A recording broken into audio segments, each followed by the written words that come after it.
الذین آمنوا وعملوا الصالحات فلہم اجر غیر ممنون، جو ایمان لائے اور جنہوں نے صالح عمل کیے۔ ایک بات یاد رکھیے گا، اللہ تعالیٰ نے خالی عمل کرنے کے لیے کہیں نہیں کہا ہے، جہاں پر بھی عمل کہا ہے وہاں عمل کے ساتھ عمل صالح کی شرط لگا دی، ورنہ اچھے عمل تو غیر مسلم بھی کرتے ہیں۔ کیا مئی اور جون کی گرمیوں میں اسٹیشنوں پر پانی نہیں پلاتے ہیں؟ کیا پیاؤ نہیں کھولتے ہیں؟ میں بامبے گیا اپنے کچھ رشتہ داروں کو لے کر، کینسر کے مریض تھے، ان کا علاج ٹاٹا میموریل ہاسپٹل میں کرایا۔ میں نے دیکھا کہ غیر مسلم لوگ کتنا تعاون کرتے ہیں۔ کوئی ٹرک بھر کے کھانا لا رہا ہے، مریضوں کو دے رہا ہے، کوئی ٹرک بھر کے فروٹس لاتا ہے، مریضوں کو دے رہا ہے۔ کچھ لوگ غریب اور مجبور لوگوں کو ڈھونڈ ڈھونڈ کر تلاش کر کر کے ان کو چیک کاٹ کے دے دیتے ہیں، لیجیے آپ اپنا علاج کرائیے، 2 لاکھ کا، 3 لاکھ کا، 4 لاکھ کا، 5 لاکھ تک کا چیک دے رہے ہیں۔ کیا یہ اچھا کام نہیں ہے؟ یہ اچھا کام تو ہے، اور ان کام کے کرنے والوں کو دنیا میں اللہ رب العالمین اس اجر سے نوازے گا بھی، لیکن آخرت میں ان کو کچھ نہیں ملے گا، کیونکہ اچھے کام تو انہوں نے کیا ہے لیکن وہ ایمان سے خالی ہے۔ ہمارے پاس ایمان ہے لیکن عمل صالح ہے۔ ابھی دیکھ لیجئے گا تقریر ختم ہوتے ہی کتنے نوجوان لڑکے دوڑتے ہوئے آئیں گے اور جرجی صاحب کو اپنے موبائل میں کھینچیں گے، سیلفی لیں گے، فوٹو لیں گے اور دکھائیں گے لوگوں کو، دیکھیے جرجی صاحب سے ملاقات کر کے آئے ہیں، فلاں صاحب سے ملاقات کر کے آئے ہیں، میری پہنچ یہاں تک ہے۔ یہ ہے،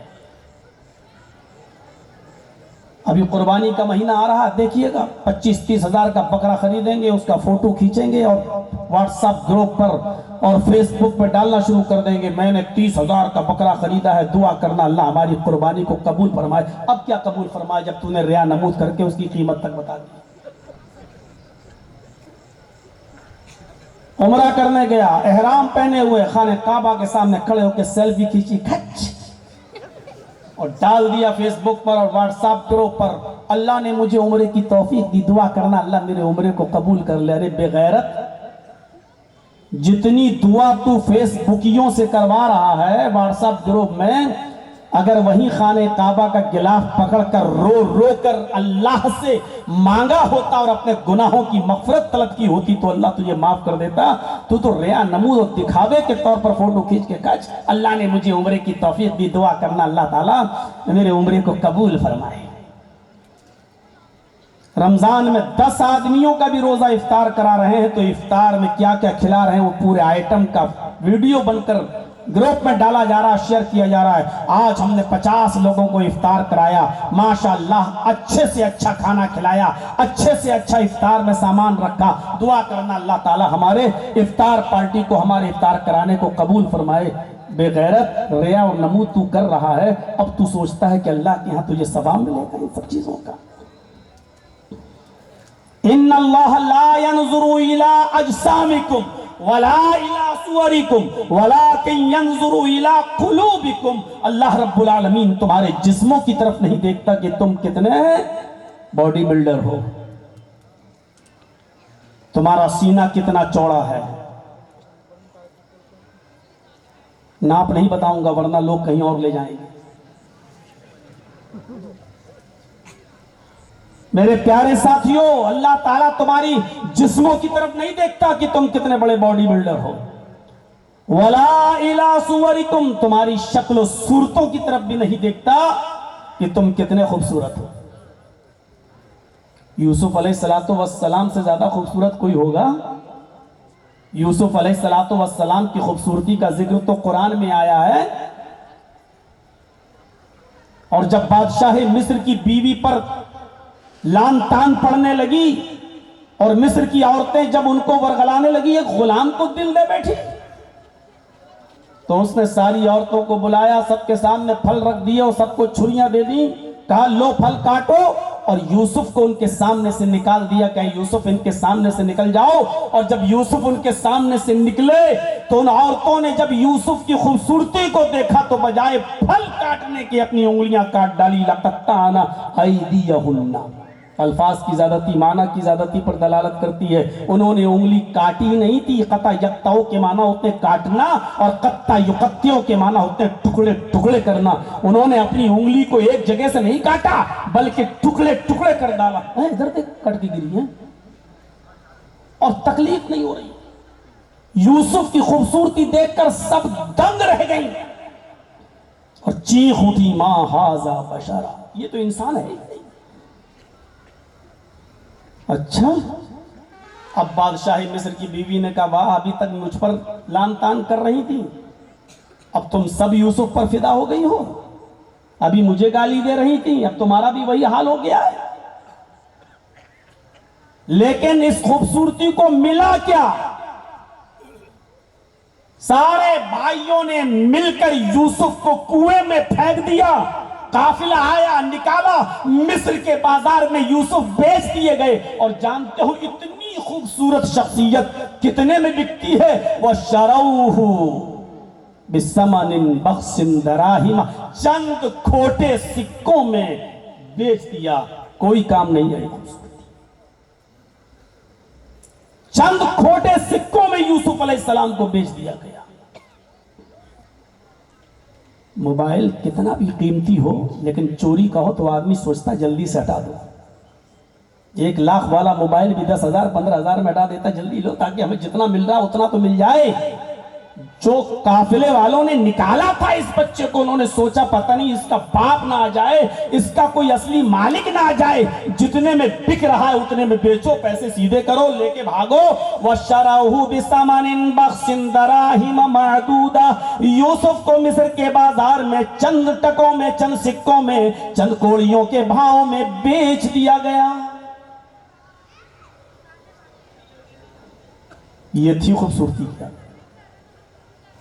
ان اللہ لا ينظر الى اجسامکم ولا الى صورکم ولکن ينظر الى قلوبکم, اللہ تمہارے جسموں کی طرف نہیں دیکھتا, تمہاری شکل و صورتوں کی طرف نہیں دیکھتا. ولکن ينظر الى قلوبکم, وہ تمہارے دلوں کی طرف دیکھتا ہے. لن ينال اللہ لحومها ولا دماؤها ولكن يناله التقوى منکم, تم جو قربانی کرتے ہو اللہ کی راہ میں, اللہ رب العالمین کے پاس تمہارے قربانی کے جانوروں کا گوشت نہیں پہنچتا, اس کا خون نہیں پہنچتا, اللہ کے پاس یہ چیزیں نہیں پہنچتی. وَلَٰكِن يَنَالُهُ التَّقْوَى مِنْكُمْ, وہ تو تمہارا تقوی دیکھتا ہے. کس پرہیزگاری سے تم قربانی کر رہے ہو, کس نیت سے تم قربانی کر رہے ہو, تمہارے دل کا جذبہ کیا ہے. سارا دار و مدار تو نیت ہی پر ہے. سب کچھ اِذَا الْتَقَى الْمُسْلِمَانِ بِسَيْفَيْهِمَا فَالْقَاتِلُ وَالْمَقْتُولُ فِي النَّارِ. مسلم کتاب الجہاد کے الفاظ اٹھاؤ. اللہ کے نبی فرماتے ہیں جب دو مسلمان تلواریں لے کر باہر آ جائیں اور دونوں آپس میں لڑنے لگیں, ایک دوسرے کو مارنے لگے, ایک مارے گا ایک مرے گا, ایک قاتل ہوگا دوسرا مقتول, ایک قتل کرنے والا ہوگا اور ایک قتل کیا جانے والا. فرمایا فالقاتل والمقتول فی النار, قاتل بھی جہنم میں جائے گا اور جس کو قتل کیا گیا وہ بھی جہنم میں جائے گا. ھذا القاتل فما بال المقتول یا رسول اللہ, صحابہ نے کہا اللہ کے رسول قاتل کو جہنم میں جانا چاہیے, مقتول کیوں جہنم میں جائے گا, وہ تو مارا گیا, وہ تو قتل کیا گیا, وہ بیچارہ کیوں جہنم میں جائے گا, وہ تو قتل ہوا ہے. فرمایا قتل ہونے والا مقتول اس لیے جہنم میں جائے گا انہو کان حریصا علی قتل صاحبی, کیونکہ اس کے دل میں بھی یہ نیت تھی کہ میں اپنی تلوار سے اس کو قتل کر دوں, وہ اس نیت کی وجہ سے جہنم میں جائے گا. اگرچہ قتل نہیں کیا لیکن اس کے دل میں یہ نیت تھی, اس نیت کی وجہ سے وہ جہنم میں جائے گا. آج ہمارے پاس ایمان ہے لیکن عمل صالح, کوئی کام آج ہمارے پاس خالی نہیں ہے. سنیچر غائب, اتوار غائب, سوم کو مسجد میں نہیں, منگل کو بازار میں گزار دیا, بدھ ادھر ادھر گزار دیا, جمعرات بھی گزار دیا, جمعے کے دن پہلی صف میں بیٹھے نہا دھو کر سعودی عرب کا رومال ڈال کر. یا جنت الفردوس لگا کر دودھ لگا کر پہلی صف میں بیٹھے. صاحب پہلی صف میں کس لیے آئے آج؟ ارے بھائی 1 ہفتے سے نہیں دکھے آج. بولے صاحب آج جمعہ ہے. ارے جمعہ ہے تو کیا ہوا؟ پورے ہفتے نہیں آج کیوں آئے ہو؟ ارے بتایا نا آج جمعہ ہے. اس کا مطلب پورے ہفتے اللہ تعالیٰ نہیں دیکھتا، جمعے کے دن نظر رکھتا. ارے نہیں مولانا ایسی بات نہیں ہے، نماز تو پڑھا لیکن آج جمعہ ہے. ارے جمعہ ہے تو کیا ہوا؟ جمعے کے دن نماز پڑھ لی، پورے ہفتے کا پورا ہو گیا نا، کوٹا پورا کر لیا. نہیں مولانا. اچھا سچ بتاؤ کیوں؟ ارے مولانا صاحب جمعے کے دن بھی اگر نماز نہیں پڑھیں گے تو محلے والے کیا کہیں گے؟ کتنا کمینہ ہے، دیکھو جمعے تک کی نماز نہیں پڑھتا. تو یہ تھی اصلی وجہ. تو یہ کہو نا کہ اس لیے آئے ہیں کہ گاؤں والے یہ نہ کہیں، محلے والے یہ نہ کہیں. پھر یہ کیوں کہہ رہے ہو جمعے کے دن کا زیادہ ثواب ہے؟ جمعے کے دن ہفتے میں 1 دن بھی تو نے نماز پڑھی تو اس نیت سے پڑھی کہ محلے والے یہ نہ کہیں، گاؤں والے یہ نہ کہیں کہ اس نے جمعے تک کی نماز نہیں پڑھتا. وہ ایسے ہی نمازیوں کے بارے میں، ایسے ہی جمعہ نماز پڑھنے والوں کے بارے میں اللہ کے نبی نے فرمایا من صلی یرائی فقد اشرک. جس نے لوگوں کو دکھانے کے لیے نماز پڑھی اس نے نماز ہی نہیں پڑھی، اس نے شرک کیا. یہ نماز شرک ہو گئی. اب تم اللہ کے سامنے تھوڑی جھک رہے ہو، گاؤں والوں کے سامنے جھک رہے ہو، محلے والوں کے سامنے جھک رہے ہو. قربانی کا بکرا ہم تب خریدیں گے جب میرا پڑوسی لے کر آئے گا. اگر وہ 20,000 کا لایا تو ہم 22,000 کا لائیں گے. ہماری ناک سماج میں کٹنی نہیں چاہیے. اس نیت سے ہم قربانی کے جانور کو لانے میں ڈیلے کر رہے ہیں تاکہ ہمارا بکرا پڑوسی کے بکرے سے زیادہ تندرست ہو. کہاں گیا خلوص؟ کہاں گئی للہیت؟ کہاں گئی خشیت؟ کہاں گیا خوف خدا؟ میرے پیارے ساتھیوں